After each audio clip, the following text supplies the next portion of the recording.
Well, I thought I would be doing this review next year in like January or February, but here we are in December doing this review nice and early.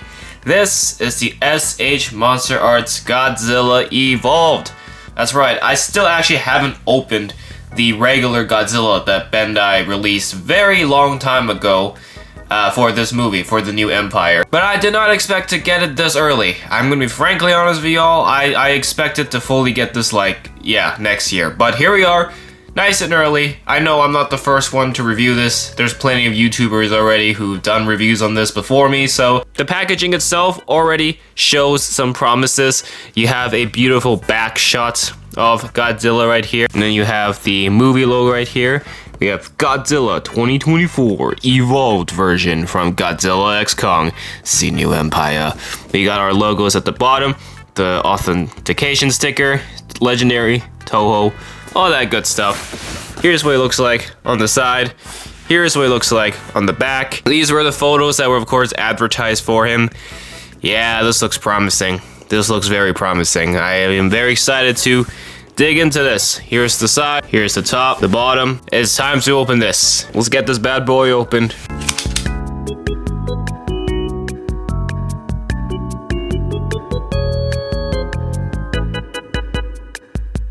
He has been taken out. And I'll be honest with you, my immediate first reaction when I opened this was, damn. Normally, it doesn't take much to impress me. I'm one of those people. But upon the first gaze of this figure, I'm just like, yeah, Bendai cooked. Now, granted, it's not perfect. It has some issues. And some of the issues I'm going to point out here, I think has been pointed out already by the community just from the first reactions of the glams of this figure when it was first revealed.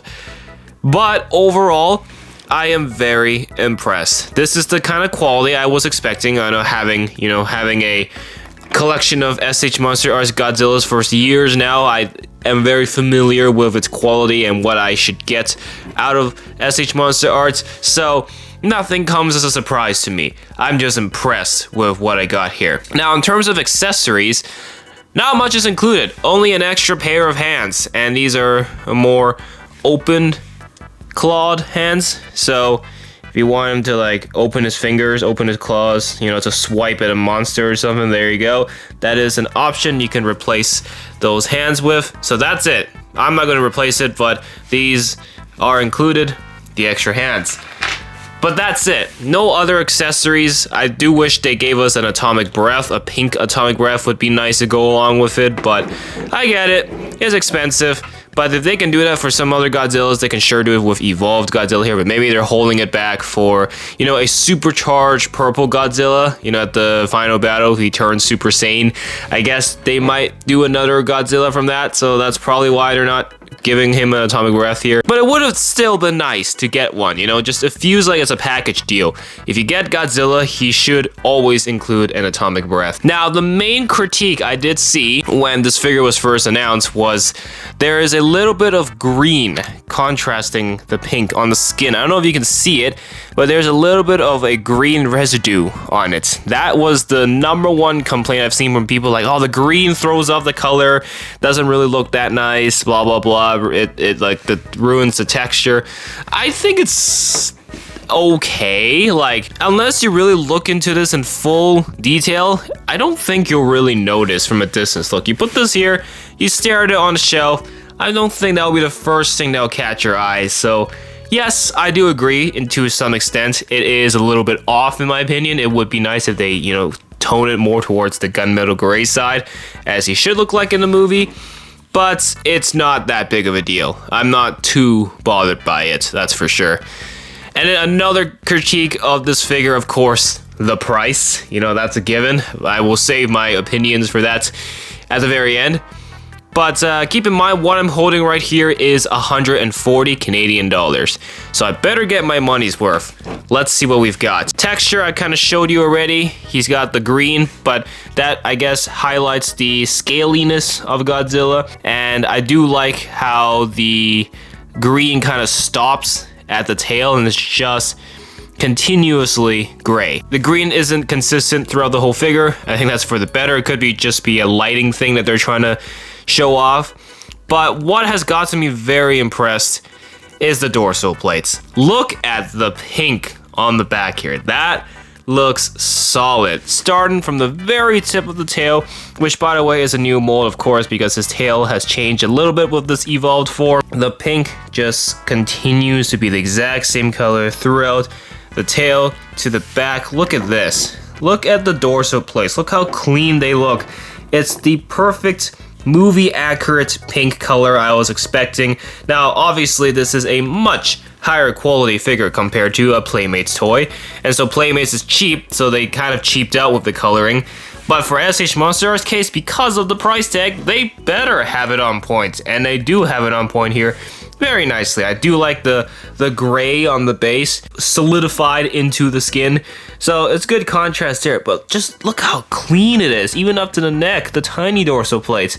That pink is so consistent. I'm so impressed with it. And you can see the little dorsal plate sticking on the side, and even if you look at the top, like even if you have him in the swimming position and have his dorsal plate stick out, oh, it just looks so clean. There's also, of course, his elbow spikes, which Playmates actually exaggerated it quite a bit, because in the action movie, it's there, but it's actually quite small, and SH Monsterarts nailed it. It's movie accurate, it's there. It's just not as big and spiky as the way Playmates has molded their pink Godzillas. So that's good. That's movie accurate. Respects the lore. Very nice, and it's not super obvious. You can see it's there, but it doesn't stick out like a sore thumb. Like, it's not painfully obvious. It's just noticeable. That's what I'm trying to say. Now, the head. I'm very impressed with what they've done with the head here. You can see some of the pink is kind of fading into the skull of them very nicely. And then, of course, he's got the accurate eyes. Thank goodness. And you can see the pink kind of contrast underneath his neck here as well. The green is obviously more obvious, but the pink is there. It's noticeable. You can see it. It's not terrible. Now, for the face itself, there it is. That is pretty movie accurate if you ask me. That does look like how he should look like in the movie. And of course, you can see inside his mouth, his teeth. His teeth are pink. So the tongue is obviously pink, that's a given, but the teeth are also pink. So the entirety of his mouth inside is pink. The pink is distributed very nicely throughout this figure. The dorsal plates, of course, is the crown jewel of this design. I am very impressed overall. Now, that's the details. What about articulation? Well, SH Monsterarts tends to have very good articulation for all their figures, regardless of how they're built. Of course, Kong and soon-to-be Scar King will have a lot of the joint articulation as well, but they don't shy away with Godzilla as well, and I certainly hope they don't shy away with Shimo as well when she does come out. And Godzilla always has the most articulation when it comes to SH Monsterarts, the second being Haya Toys. SH Monsterarts tries to integrate as much articulation as possible with their figures, and they've done it again with Evolved Godzilla here. So first things first, you got the full ball socket articulation from the tail. Look at that, very good curve. Can you, of course, straighten that out. If he's swimming, there you go. You know, it's a very good motion, and it doesn't have a lot of resistance. There is friction, which is necessary to keep the tail like that. It keeps it sturdy so it doesn't just collapse with gravity, but it's not like super firm. It's still quite loose to the point where you can freely articulate the tail. Is there waist articulation? A little bit, but that's a little bit more frigid. That's more solid. It's there, it's possible, but you're gonna have to fiddle with the figure quite a bit for it to happen. And then there's also the neck articulation. Neck articulation, I certainly hope will be very good, but unfortunately it's not. It's a little bit limited. As you can see, the neck kind of stops here, so he can't really look all the way up. So if he's swimming, you can't really tilt his head all the way up forward, which is a little unfortunate, but you can move his head sideways, as you can see, like that. Pretty nice. So there's good articulation there. And then when you move, mouth opens and closes, but that's also quite frigid as well for some reason. But you know, just warm up the figure a bit, keep playing with it. This is like probably fresh out of the production line. And of course you got the Arms, very good articulation, not just on the shoulders, but on the wrist as well, hence the ball socket. Of course, you can take off the hand. That's how you replace it with the other hands there. I will say, I've noticed you do need to put a little bit of force into it to make sure the hands stick, because the ball sockets are a little bit tight sometimes.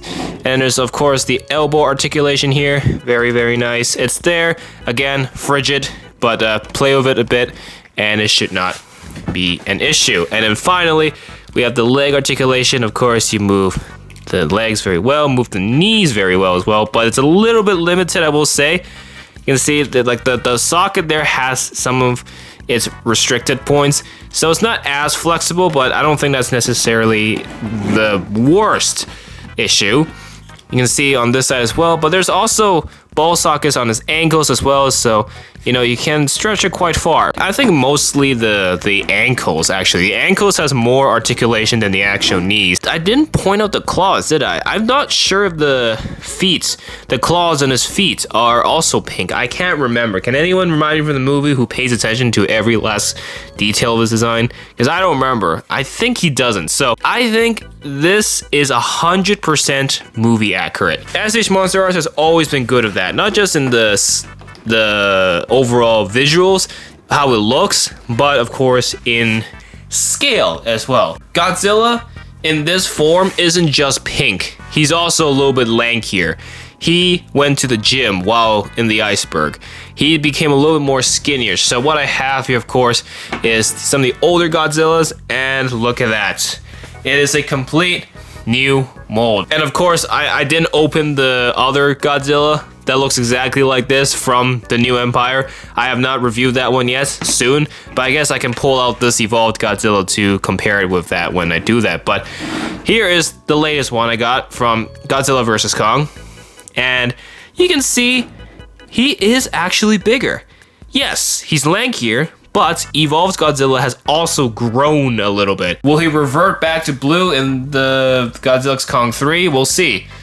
But I think the pink is a good evolution. I'm glad Bendai is, despite their high price tag, is respecting the material and whipping out 90% of the time, very accurate Godzilla and other monsters. The two main critiques of this Evolved Godzilla, the green of course, and the price tag. This is 140 Canadian dollars, and of course, let's be honest, that is very expensive. Big price tag for just this, and 2 hands, and no atomic breath, and other accessories. None of that is included in the price tag. Yes, you get quality, yes, you get a good design, but I think you can just leave a reasonable price to really entice collectors to buy it. You at least give us more. If you're gonna keep the price tag, at least give us more. Give us more accessories. I will happily take the $140 and give it to Bendai if they include an atomic breath. That's literally all I'm asking for. And I'm going to give this one an 8 out of 10. I am very, very impressed with this figure. This feels like a figure that was long overdue since the release of the movie. Thanks for watching. Hit that like button, subscribe, have a Merry Christmas, and we'll see y'all in the next one. Peace!